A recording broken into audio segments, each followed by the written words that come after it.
2025 August 7ರಂದು ರಾಜ್ಯ ಸುದ್ದಿ centre ಒಂದು ಸುದ್ದಿಯನ್ನು ರಾಜ್ಯ ಸರ್ಕಾರದ ಗಮನಕ್ಕೆ ತರಲಾಗಿತ್ತು. ಅದು ಏನೆಂದರೆ, ದೆಹಲಿ ಮೈದಾನದಲ್ಲಿ ಕ್ರಿಕೆಟ್ ಕ್ರೀಡಾ ಲೋಕ. ಕೆಲವು ಕಾಂಗ್ರೆಸ್ ನಾಯಕರು ದೆಹಲಿಯತ್ತ ಬ್ಯಾಟಿಂಗ್, ಕೆಲವು ಕಾಂಗ್ರೆಸ್ ನಾಯಕರು ಬೆಂಗಳೂರತ್ತ ಬೌಲಿಂಗ್, ಕೆಲವು ಕಾಂಗ್ರೆಸ್ ಶಾಸಕರು ಸಚಿವ ಸ್ಥಾನದತ್ತ ಕ್ಯಾಚಿಂಗ್. 11/8/2025 ಅಧಿವೇಶನದ ಪ್ರಾರಂಭದ ಮುಂಚೆ ಖಚಿತ 1 minister dismiss from the cabinet ಎಂದು ರಾಜ್ಯ ಸುದ್ದಿ ಸೆಂಟರ್ ಸಮೀಕ್ಷೆ ನಡೆಸಿ ಒಂದು ಸುದ್ದಿಯನ್ನು ರಾಜ್ಯ ಸರ್ಕಾರದ ಗಮನಕ್ಕೆ ತರಲಾಗಿತ್ತು. ಅಧಿವೇಶನ ನಡೆಯುವ ಸಂದರ್ಭದಲ್ಲಿ ಯಾವೊಬ್ಬ ಅಧಿಕಾರಿಯನ್ನು ವರ್ಗಾವಣೆ ಮಾಡುವಂತಿಲ್ಲ. ಆದರೆ ನಮ್ಮ ರಾಜ್ಯ ಸುದ್ದಿ centre 1 minister dismiss from the cabinet ಎಂದು ಸರ್ಕಾರದ ಗಮನಕ್ಕೆ ತಂದಾಗ ಇದನ್ನು ಯಾರೂ ನಂಬಲಿಲ್ಲ. ಅದೇ ರೀತಿಯಾಗಿ 11/8/2025 ಈ ಸುದ್ದಿಯ ಆಧಾರದ ಮೇಲೆ 1 minister cabinet minister dismiss from the cabinet ಆದರು. ಇದು ನಮ್ಮ ರಾಜ್ಯ ಸುದ್ದಿ ಸೆಂಟರ್ ಮಾಡಿದ ಒಂದು ಸುದ್ದಿಯಾಗಿತ್ತು.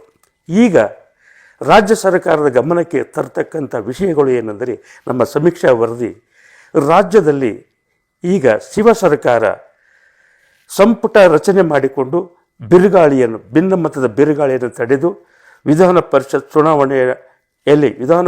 ಚುನಾವಣೆಯಲ್ಲಿ ಇತಿಹಾಸದ ದಾಖಲೆ ನಿರ್ಮಾಣ ಮಾಡತಕ್ಕಂಥ ಒಂದು ಜಯಬೇರಿ ಬಾರಿಸಿ ಈಗ 2ನೇ ಕಂತಿನ ಸಚಿವ ಸಂಪುಟ 5 ಜನರ ನಾಮನಿರ್ದೇಶನ ಮಾಡುವುದು ಈ ಒಂದು 21/5/2026 ಭಾರತಿ ಶೆಟ್ಟಿ ಮತ್ತು ಎಚ್ ವಿಶ್ವನಾಥ್, ಶಾಂತಿರಾಮ್ ಸಿದ್ದಿ, ಡಾಕ್ಟರ್ ತಳವಾರ್ ಬಾಬಣ್ಣ, ಹೀಗೆ 5 ಜನ, ರಮೇಶ್ ಬಾಬು, ಹೀಗೆ 5 ಜನ ವಿಧಾನ ಪರಿಷತ್ ಸದಸ್ಯರು ಅವಧಿಯನ್ನು ಮುಗಿಸುತ್ತಾರೆ. ಈಗ ಈ 5 ಸದಸ್ಯರನ್ನು ರಾಜ್ಯ ಸರ್ಕಾರ ನಾಮಕರಣ ಮಾಡಬೇಕಾಗ್ತದೆ. ಈಗ 5 ಜನರಲ್ಲಿ ಈಗಾಗಲೇ 5 ಪಟ್ಟಿ ರೆಡಿಯಾಗಿದೆ. ಖರ್ಗೆ ಒಂದು ಪಟ್ಟಿ, ಸಿದ್ದರಾಮಯ್ಯ ಒಂದು ಪಟ್ಟಿ, DK ಶಿವಕುಮಾರ್ದು ಒಂದು ಪಟ್ಟಿ, ಹರಿಪ್ರಸಾದ್ ಒಂದು ಪಟ್ಟಿ, DCM ಪರಮೇಶ್ವರ್ದು ಇವ್ರದ್ದೊಂದು ಪಟ್ಟಿ. ಹೀಗೆ 5 ನಾಮನಿರ್ದೇಶನಕ್ಕೆ 5 ನಾಯಕರ ಬೆಂಬಲಿಗರು ರೆಡಿಯಾಗಿದ್ದಾರೆ. ನಮ್ಮನ್ನೇ ಮಾಡಿ ಅಂತ. ಈಗ ಪ್ರಾದೇಶಿಕವಾರು ಅಂದರೆ ದಕ್ಷಿಣ ಕರ್ನಾಟಕಕ್ಕೆ ಮತ್ತು ಉತ್ತರ ಕರ್ನಾಟಕಕ್ಕೆ ಮತ್ತು ಮಧ್ಯ ಕರ್ನಾಟಕಕ್ಕೆ ಹೀಗೆ ಮತ್ತು ಜಾತಿ ಆಧಾರದ ಮೇಲೆ, ಆಮೇಲೆ ಅವರ ಒಂದು ಸರ್ವಿಸ್ ಅಂದರೆ ಯಾವ ರಂಗದಲ್ಲಿ, ಶಿಕ್ಷಣ ರಂಗದಲ್ಲಿ ಸೇವೆ ಸಲ್ಲಿಸಿದ್ದಾರೋ, ಕಲಾರಂಗದಲ್ಲಿ ಸೇವೆ ಸಲ್ಲಿಸಿದ್ದಾರೋ, ಅಥವಾ ಯಾವುದಾದ್ರೂ ವಿಜ್ಞಾನ ಕ್ಷೇತ್ರದಲ್ಲಿ, ಸಂಶೋಧನಾ ಕ್ಷೇತ್ರದಲ್ಲಿ, ಪರಿಸರ ಕ್ಷೇತ್ರದಲ್ಲಿ, ಯಾವ ಕ್ಷೇತ್ರದಲ್ಲಿ ಸರ್ವಿಸ್ ಮಾಡಿದ್ದಾರೆ ಅವರು, ಅದನ್ನು ಪರಿಗಣಿಸಿ ಈ ರಾಜ್ಯ ಸರ್ಕಾರ ನಾಮನಿರ್ದೇಶನ ಮಾಡಬೇಕು. ಯಾಕೆಂದರೆ ಈಗ ಸಚಿವ ಸಂಪುಟದ ವಿಸ್ತರಣೆ ಮತ್ತು ನಾಮನಿರ್ದೇಶನದ ಒಂದು ಇಕ್ಕಟ್ಟಿನಲ್ಲಿ ರಾಜ್ಯ ಸರ್ಕಾರ ನಿಂತಿದೆ.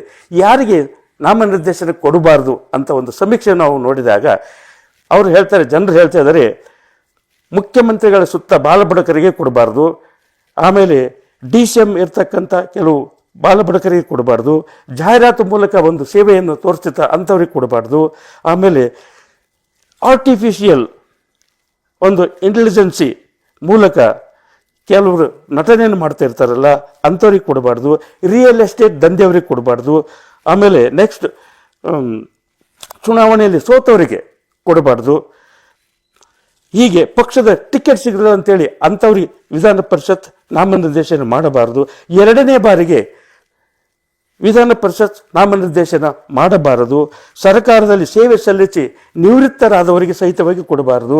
ಹೀಗೆ ಈ ಎಲ್ಲ ಸೂತ್ರಗಳನ್ನು ಈ ರಾಜ್ಯ ಸರ್ಕಾರ ಒಂದು ಅನುಸರಿಸಿದರೆ ಸುಮಾರು 100 ವರ್ಷದ ಇತಿಹಾಸವನ್ನು ಹೊಂದಿರತಕ್ಕಂಥ ವಿಧಾನ ಪರಿಷತ್ತಿನಲ್ಲಿ ಸಮರ್ಥರು ಮತ್ತು ಚಾರಿತ್ರ್ಯವಂತರು